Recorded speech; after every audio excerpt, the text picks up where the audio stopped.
Hey writers, let's get real about rejection. In this video, I'll show you the different levels of rejections that you can get and how to use these rejections with real life examples from rejections I've gotten to actually get accepted in the end. So stay tuned for that. You might have heard Stephen King talk about the fact that when he was young, he nailed all his rejections to the wall.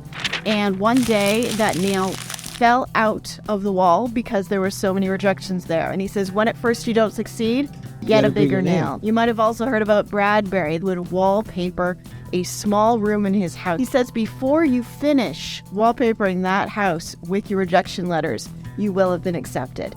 I have found this true, and I want to share this with you. So in lieu of a nail or wallpapering my house, I have created a folder in my emails right here called my rejection folder. I have been keeping this folder for a very long time. I file away any rejection letters I get. There are several types of rejections. You can get a 0 rejection. The most recent rejection I got was actually no rejection. I have received an announcement from Fractured Lit that somebody who is not me has been successful. This happens a lot with competitions. So in a competition, you may not ever get told that you are not chosen until they announce the winner. When you are applying to big, where there's lots of submissions, sometimes they never tell you what happened.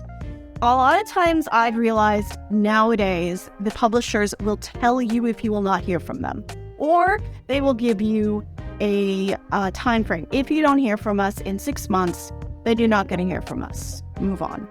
And that has nothing to do with what level you're at. That is just their policy. Nothing to do with you.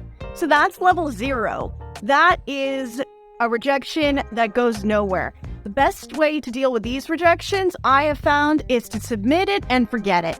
Don't ever think about it again. If you get an email, a surprise one day where, hey, remember that thing you submitted for? And I've had this happen where I'm like, no, actually, I don't remember submitting for that at all. But thank you for accepting me and publishing me. But best thing to do, especially if the publisher has said that you're not going to get an answer unless you're accepted, is just to set it and forget it. Just submit it and move on to something else, move on to the next project. I like to do these because then I know. As disheartening as a rejection letter is, knowing that I'll never hear, sometimes it is good for the soul.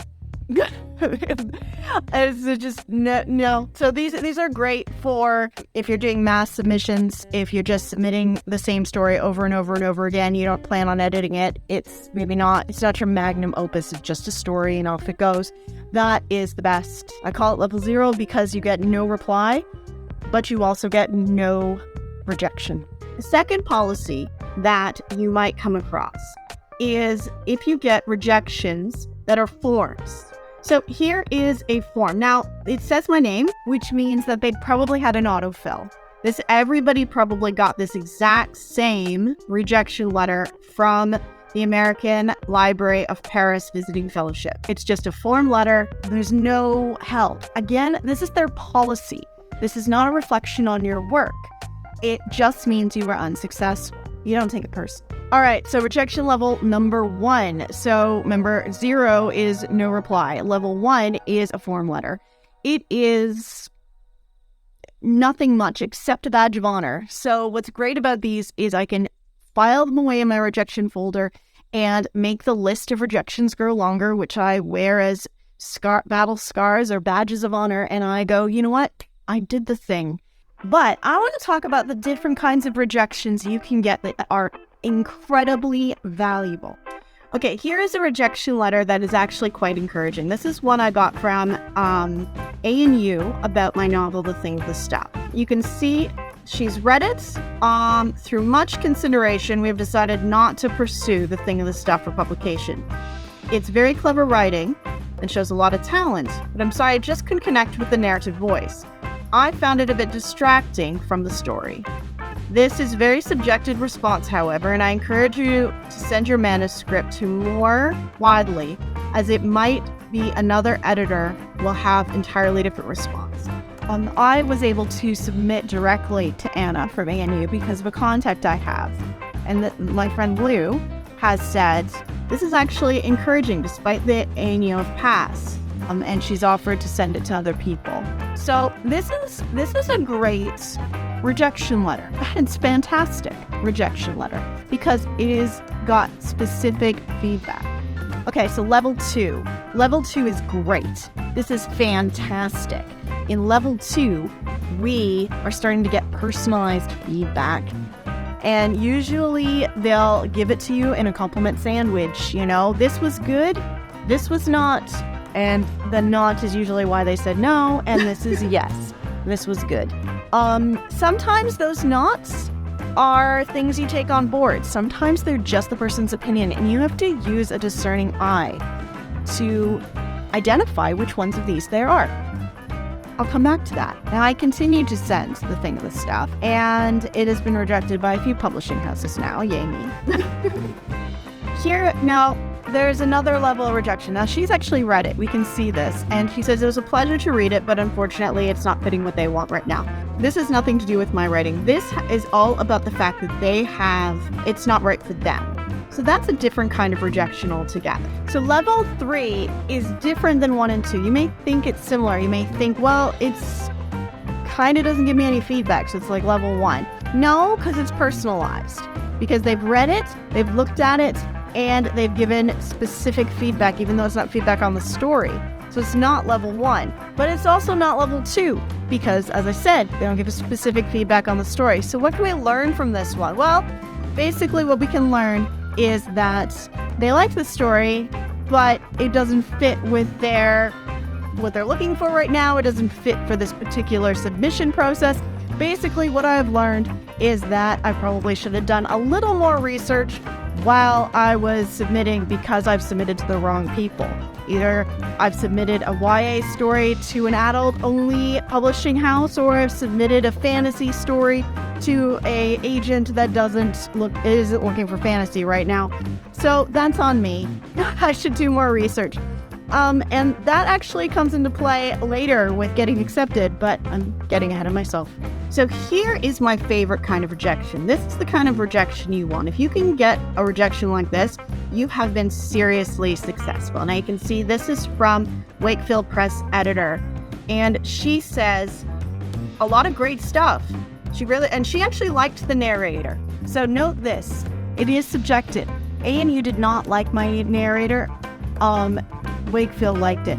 Unfortunately, they felt that there were some things that it didn't really tidy up, and they gave me a lot of feedback. They found the pacing a little off, and this helped me a lot. And I actually went back and I implemented a lot of Maddie's feedback and made my story better. I also wrote her back and said, would you read it if I implemented these changes? And she said she would. She said yes. She would be happy to reconsider it. And then I resent it.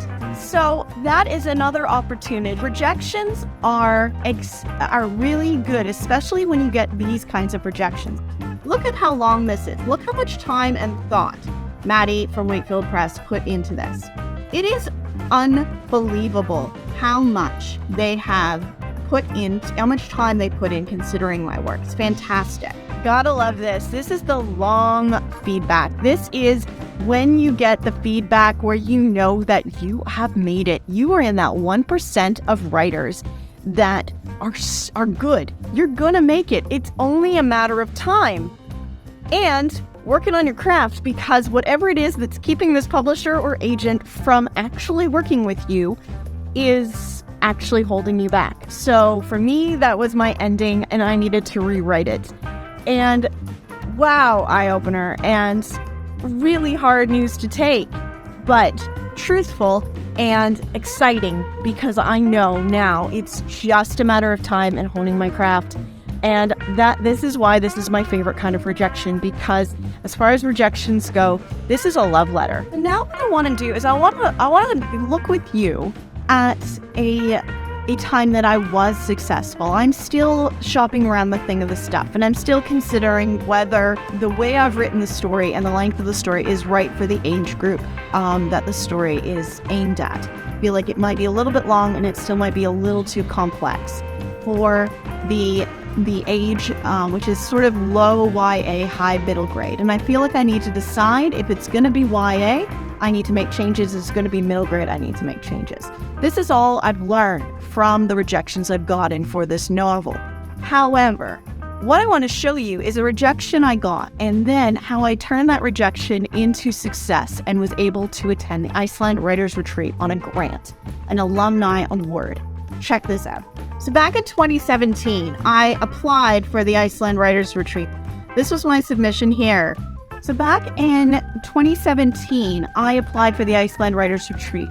It was a gut-wrenching application. I had just had my baby, and I was determined to prove that I was still a writer, even though I was also a mommy. And one of the things I had done was I had entered Gishwish, which was a fun competition in order to play with my baby. And we did that, and the prize was a trip to Iceland, which we lost. And I got very uppity about it because I thought we should have won. So I went looking for ways to get to Iceland, and I found this writing contest. And that's how I found it. And so I submitted. And honestly, when I submitted out of frustration, anger, and basically was out of a sense of entitlement. So this was not my best application, but I learned a lot from doing it. It's actually the first time I applied for anything like this. And I sent it through, and nothing happened. Nothing came of it. But now I had my teeth into it. I was going to do it again. And I submitted the following year in 2018. And I submitted in that was 2016 I submitted for the 2017 event. And then I submitted again in 2017 for the 2018 event. It's a bit confusing because they seem to have switched what they called it. So the first year I submitted, it was in 2016 for the 2017 event. The second year I submitted, it was in 2017 for the 2018 event. But they changed the name of the award to the year you applied, not the year you won. So it gets a little confusing. It looks like I applied twice in 2017, but I didn't. So I changed this one up a little bit. And I won honorable mention. I was shortlisted for this event. I was thrilled. That was so awesome. So there's longlisted, shortlisted, and honorable mention. These are all slightly different, but I'm going to lump them together because they all do the same thing at slightly different ways. Some contests will have an honorable mention, and that is basically people they think, you know what, I liked this. They didn't win, but I liked it. And it's sort of vague, honorable mention. It's quite vague. Whereas longlisted and shortlisted are much more specific. Not every contest has a long list and a short list, but either one is good. So I've been longlisted twice for Furious Fiction. And what that means in Furious Fiction is they don't publish my story, which actually works in my favor because I know it's good. It's good enough to get longlisted, but they haven't published it, so I can resubmit it somewhere else. And I've done this, and my story, The Ring, which was longlisted for Furious Fiction, was published last year by Our Galaxy, and it's in Venus Rising. I'll link that below, and you can grab that book. And I'm one of a bunch of writers in that, and it was for charity, and it was fantastic, and it was really great. But it was written for Furious Fiction and longlisted. Had it been shortlisted, which arguably would be higher up in the pecking order of success, I wouldn't have been able to submit it because it would have been previously published because Furious Fiction would have published it on their website. So there's an advantage to being longlisted. Regardless of being longlisted, shortlisted, or having an honorable mention, these are points that you can use in future submissions, but I'll come back to that. And so I submitted the following year, thinking this year I'm going to get it. I'm going to win. And I didn't. I didn't even get shortlisted or honorable mention. And I wrote to the organizers and I said, what happened? Last year my award was shortlisted, and this year I didn't even rank that high. How come I'm going backwards? And she said, well, you know what? It's all subjective. And this is what I'm talking about. It's subjective. It isn't necessarily your fault. It's not about you. It sometimes comes down to whether or not they like your face. As my business creative writing teacher told me, that the business of writing is sometimes about the time of day they read it. If they're just about to head to lunch and they're starving, They might rush it and they might not read the whole thing. If you write the most beautiful, heart-wrenching book about a dog and they've just lost their dog, they may not like it because it may bring up all those bad feelings. Or if they just got a new puppy, they may love it. It's all subjective. Like I showed you with Maddie loving my narrative voice and Annie not liking it. It's subjective. So it's not necessarily something you always have to take on board and change because it's somebody's feelings. However, this story has a happy ending because my next year I did submit again. So submitted once, didn't make it. Submitted twice, shortlisted. Third time, completely brushed over, not even an honorable mention, even though the short list and the honorable mentions was significantly long, didn't even make the list. And then the following year, I won. And when I got that call, I gotta tell you, I couldn't get over it. I was blown away. I got the call while I was at work on a Sunday. I didn't answer it because I was at work. And then I got the call, I got a text, I got an email saying, when could we call you? And they called me in the morning really early. And I found out I won. And I was going to Iceland. And it was fantastic. And if you've been following me at all, you've seen some of the pictures from when I was in Iceland last April. It was wonderful. And that was delayed a little bit because of COVID, but I did get there in the end. The one we want is the acceptance, right? It's just the one we want. But that doesn't mean that we stop there.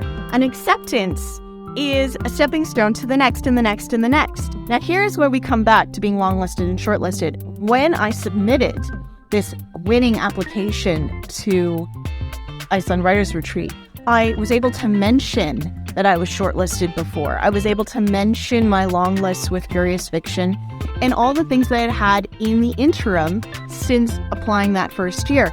And those definitely contributed to me getting the grant. So every step forward, even if it isn't a win, is a step forward to being accepted. The side-by-side comparison of the application that had honorable mention but I didn't win, so my best application, and my winning application was this. My successful application was more comprehensive. I had more detailed information about my writing and my background and my reasons specifically for wanting to go to this event.